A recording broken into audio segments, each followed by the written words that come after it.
जय हिंद साथियों, नमस्कार सभी भाइयों को। साथियों, मैं आप सबका हर्ष कुमार स्वागत करता हूं आपके अपने चैनल लोन डिस्टोर में। साथियों, मल्टीपल लोन्स हो चुके हैं, मल्टीपल क्रेडिट कार्ड हो चुके हैं और अब समझ में नहीं आ रहा कि क्या करा जाए, किसकी ईएमआई भरें, किसकी ईएमआई ना भरें, लीगल कार्रवाई होगी तो क्या होगी, रिकवरी होगी तो क्या करना चाहिए, क्या कोई पुलिस केस होगा, अगर कोई कोर्ट में केस होता है तो क्या करा जाए, और क्या सच में बैंक वाले आपका कुछ कर भी सकते हैं कि नहीं कर सकते। ठीक है, बहुत सारे भाई लोग ये भी पूछते हैं कि सर मान लो हम लोग भरे ही ना, बिल्कुल भर ही नहीं पा रहे, सेटलमेंट वगैरह भी नहीं कर पा रहे, हमारे पास कोई गुंजाइश नहीं है, ठीक है, तो बैंक वाले आखिरकार हमारा क्या कर लेंगे। और ऐसा कई भाइयों का सही जवाब होता है, क्योंकि ऐसे ही लोगों को आंसर मिलता है, समझ रहे हो। तो आज इसी के बारे में बात करेंगे, इसी के बारे में आप लोगों को समझाएंगे कि अगर आपके पास बिल्कुल ही पैसे नहीं हैं, ठीक है, बिल्कुल ही आपके मल्टीपल लोन डिफ़ॉल्ट हो चुके हैं, तो अब आपको क्या करना चाहिए। ठीक है, तो साथियों, वीडियो में आगे बढ़ने से पहले जो व्यक्ति जहाँ जहाँ से इस वीडियो को देख रहा है, अपने स्टेट, अपने डिस्ट्रिक्ट, अपने शहर, अपने क्या कहते हैं डिस्ट्रिक्ट का नाम कमेंट सेक्शन में ज़रूर लिखें, हम लोगों को भी पता लगे हमारी वीडियो कहाँ कहाँ तक पहुँच रही है। ठीक है, कोई आपका सवाल जवाब है जो कि इस वीडियो में कवर नहीं हो पाता, या फिर कोई चीज़ आपको पता नहीं चल पाती, तो आप उसके बारे में ज़रूर लिखें ताकि मैं उसके ऊपर अगले वीडियो में बात कर सकूं। ठीक है, आपका प्यार ज़रूर देके जाए वीडियो सेक्शन में। ठीक है, कई लोग हैं कमेंट करते नहीं, कमेंट करके जाया करो यार, जितना कमेंट करोगे ना उतना हमें हौसला मिलता है वीडियो बनाने का, समझ रहे हो। ओके, और साथियों, जो व्यक्ति हमसे जुड़ना चाहता है, हमसे पर्सनली बात करना चाहता है, हमसे होम विज़िट कॉल्स वगैरह रुकवाना चाहता है, या फिर ऐसी कोई और चीज़ लोन से संबंधित कोई प्रॉब्लम हो, चाहे कोई नोटिस हो, चाहे कोई कोर्ट से समन हो, होम विज़िट हो गई, कॉल्स हो गई, कॉल फॉरवर्डिंग की सेवा हो गई, ऐसा कुछ भी चाहता है तो ऊपर नंबर आ रहा है, व्हाट्सअप पर मैसेज कर सकते हो। ठीक है, व्हाट्सअप के माध्यम से हमसे जुड़ सकते हो। ओके, अब आ जाते हैं मेन टॉपिक पे कि मल्टीपल लोन से मतलब क्या है। कई लोग पूछते हैं कि सर मल्टीपल लोन क्या मतलब है। तो देखो, पहली बात तो अगर आपके ऊपर 2 से ज़्यादा लोन है या 2 से ज़्यादा क्रेडिट कार्ड है तो आपका मल्टीपल लोन स्टार्ट हो चुका है। ठीक है, एक और दो लोन वालों को मल्टीपल लोन में नहीं गिनेंगे। ऐसे भी बहुत सारे भाई लोग आते हैं जिनके ऊपर 2 लोन होते हैं और वो बोलते हैं सर मल्टीपल लोन हो गए मेरे ऊपर। नहीं भाई, 2 लोन बहुत आसान है, इसमें कोई परेशानी नहीं होगी, 1 या 2 लोन में। ठीक है, जिनके 2 से ज़्यादा हो जाता है, 3, 4, 5, 10 ऐसे करके, ठीक है, तो उनके हो जाते हैं मल्टीपल लोन्स। अब मल्टीपल लोन्स हो जाने से क्या कोई फ़र्क पड़ जाता है? हाँ, थोड़ा वॉल्यूम में फ़र्क पड़ जाता है।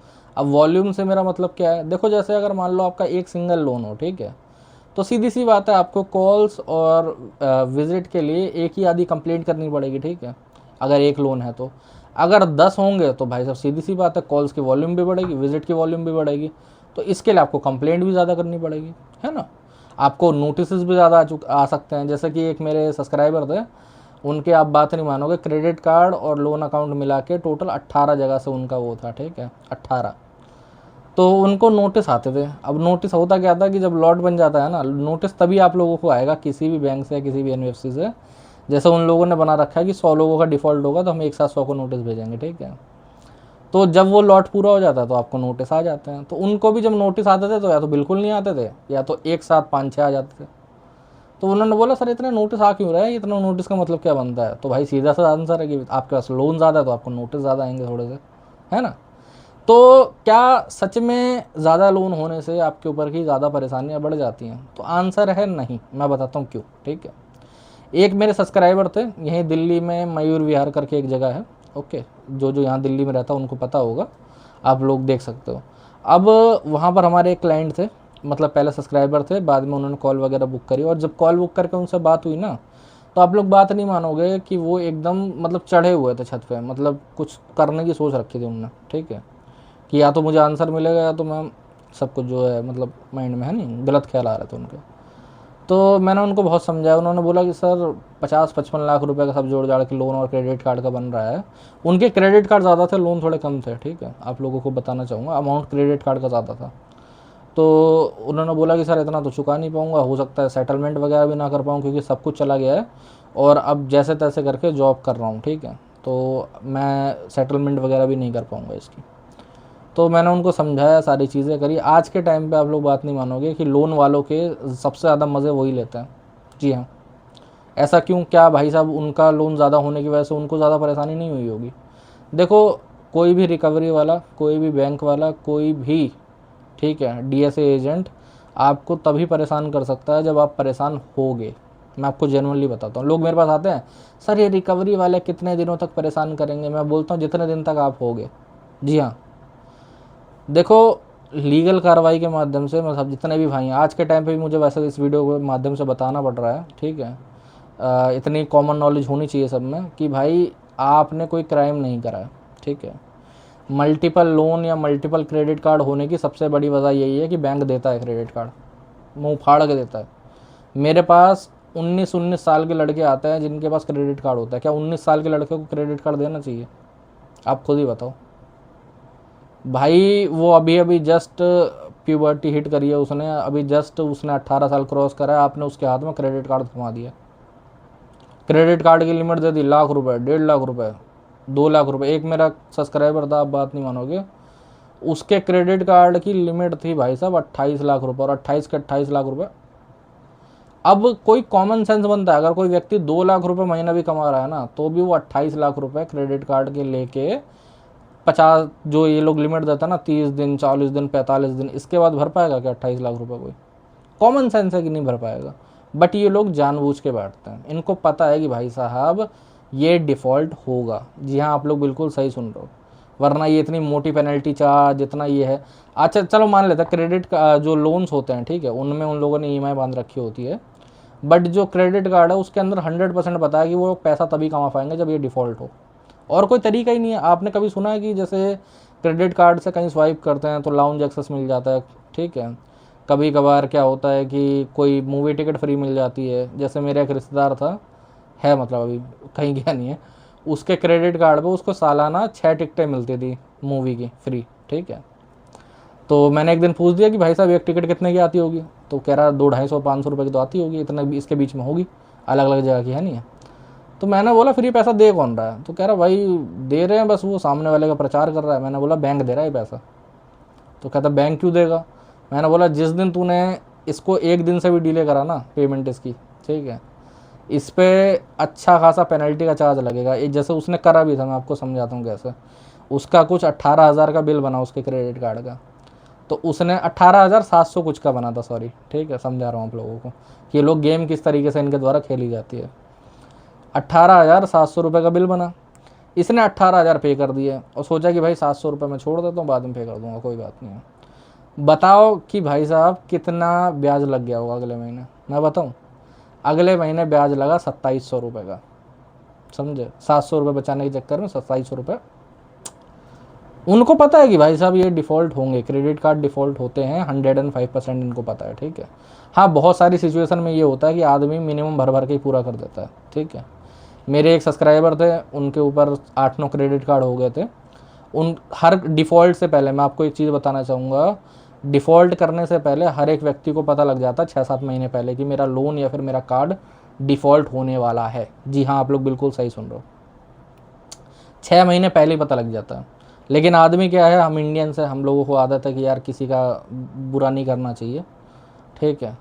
तो हम लोग क्या करते हैं, घसीट घसीट के बढ़ते रहते हैं। जैसे मान लेते हैं कभी हम लोग क्या करेंगे, हम लोग मिनिमम भरते रहेंगे, वो बढ़ता ही रहता है, फिर ब्याज पेनल्टी बढ़ती रहती है। पहले मिनिमम क्या होगा, 500 रुपये, फिर 1000 बनेगा, फिर 2000 बनेगा, फिर 4000 बनेगा, फिर 8000 बन जाएगा। जब आदमी की 6 महीने बाद सिचुएशन रहती नहीं है, बिल्कुल खाने खराब हो जाता है, तब जाके वो डिफ़ॉल्ट करता है, ठीक है। तो आपकी जितनी गलती है उतनी बैंक की भी है, तो डरने घबराने की ज़रूरत नहीं है, ओके। अब रही बात कि ज़्यादा से ज़्यादा बैंक और रिकवरी वाले आपका क्या उखाड़ सकते हैं, ये वर्ड मैं एक्चुअली में यूज़ कर रहा हूँ, ठीक है, कि क्या कर सकते हैं। बहुत सारे भाई लोग बोलते हैं कि हमारा क्या करा जा सकता है, तो मैं बता देना चाहता हूँ आपका कुछ नहीं करा जा सकता। जी हाँ, क्या करेंगे रिकवरी वाले या फिर क्या करेंगे बैंक्स, ज़्यादा से ज़्यादा आपका सिविल ख़राब करेंगे, ठीक है। आज के टाइम पे सिविल बन गया है, क्या आपको लगता है कि आज से 50 साल पहले सिविल हुआ करता था? नहीं हुआ करता था, ठीक है। सिविल नहीं हुआ करता था, और मांगे भी चल रही हैं कि सिविल वगैरह में ऊपर नीचे कुछ करा जाएगा इसका, क्योंकि भाई सिविल नहीं जाता था। किसी को अगर 100 करोड़ के लोन की ज़रूरत हो तो क्या तुम्हें लगता है कि उसका सिर्फ सिविल चेक करा जाता होगा? नहीं, उसका टर्नओवर बाकी सारी चीज़ें देखी जाती हैं। खाली आम आदमी के लिए है सिविल ये, और आम आदमी के लिए सिविल काम कर रहा है, ठीक है, कि इन लोगों को घुमाते रहो और यहीं पर फंसाते रहो।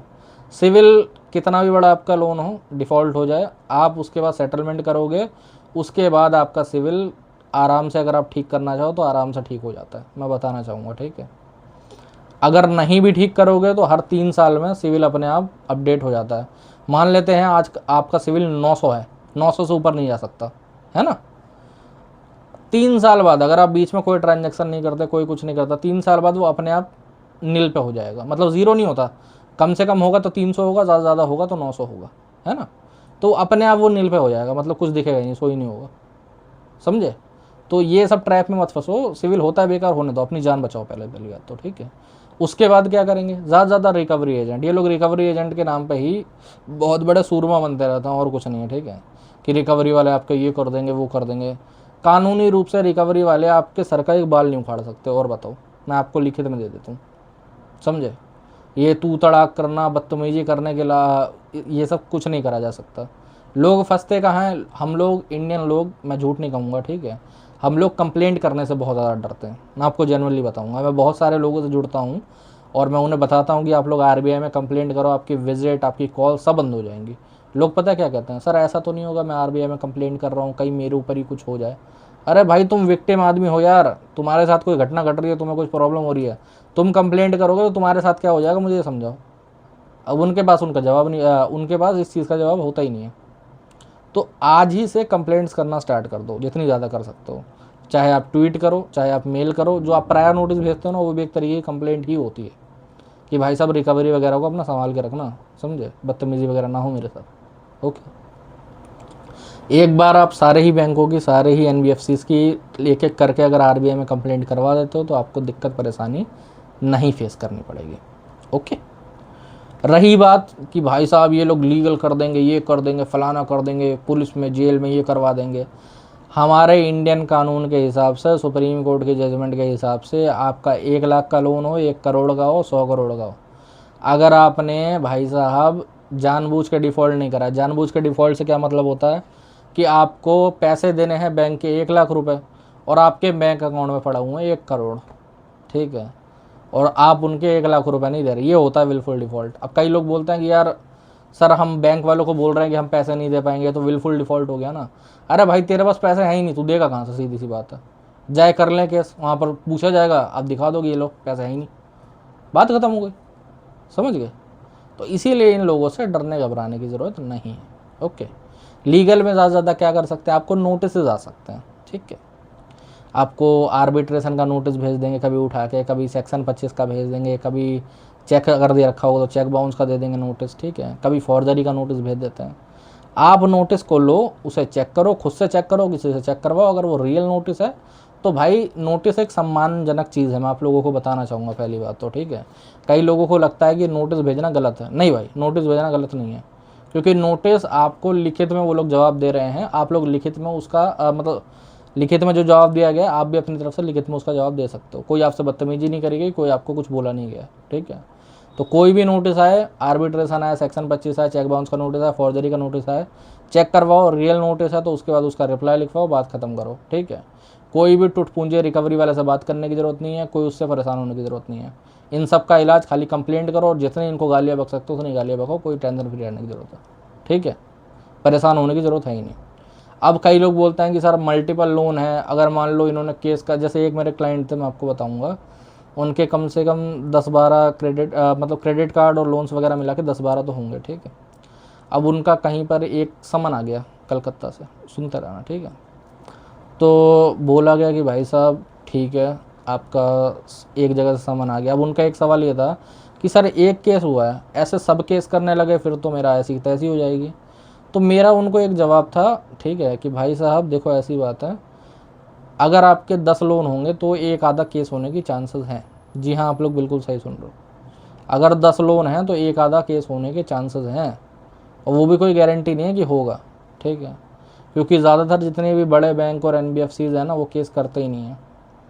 90 अगर 100 लोगों ने डिफ़ॉल्ट करा है तो 95 लोगों पे केस होगा ही नहीं, और अगर मान लो केस हो भी जाता है तो सेम डे बेलेबल ऑफेंस है, कोई आपको जेल नहीं होगी, कोई कुछ नहीं होगा, आपको डरने घबराने की ज़रूरत है। हाँ, इग्नोर नहीं करना है आपको, जैसे ही समन रिसीव होता है आप उसको लो, आप उसको चेक करवाओ और उस पर संज्ञान लो, बस बात ख़त्म है।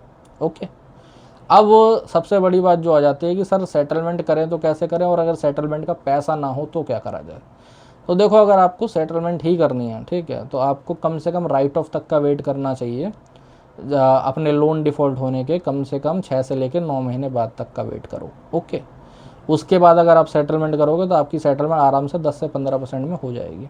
ओके, डरने घबराने की ज़रूरत नहीं कोई कि मैं इतना दिन वेट करूँगा तो ये हो जाएगा, वो जाएगा, आराम से सेटलमेंट हो जाएगी। और अगर सेटलमेंट का भी पैसा ना हो कि साल 2 साल सेटलमेंट का पैसा नहीं आ पाएगा तो क्या करा जाए, वो लोग ऑफ़र दे रहे हैं लेकिन मेरे पास पैसे ही नहीं है, तो आपको कुछ नहीं करना। जी हाँ, अगर सेटलमेंट का पैसा नहीं है तो सेटलमेंट भी मत करो, कोई मैंडेटरी नहीं है कि सेटलमेंट करनी ज़रूरी है। ओके, जिनके पास फंड होता है वो सेटल कर लेते हैं, जिनके पास नहीं होता वो छोड़ देते हैं ऐसे ही। तो आप भी ये कर सकते हो, कोई ज़रूरी नहीं है। हाँ, कई लोग बोलते हैं कि सर केस अगर उन्होंने कर दिया फिर क्या करा जाए। अरे भाई, उसको सेटल कर लियो बाद में, एक लोन को। ज़रूरी थोड़ा कि 10 लोन है तो 10 के 10 सेटल करना ज़रूरी है। फंड नहीं है तो कहाँ से सेटल करोगे, बात खत्म हो गई, है ना। तो साथियों, आज की वीडियो में इतना ही। अगर आप लोगों को वीडियो अच्छा लगा हो, नॉलेजेबल लगा हो तो चैनल को सब्सक्राइब कर लेना।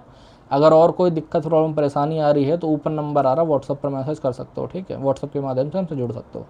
जय हिंद सभी भाइयों को।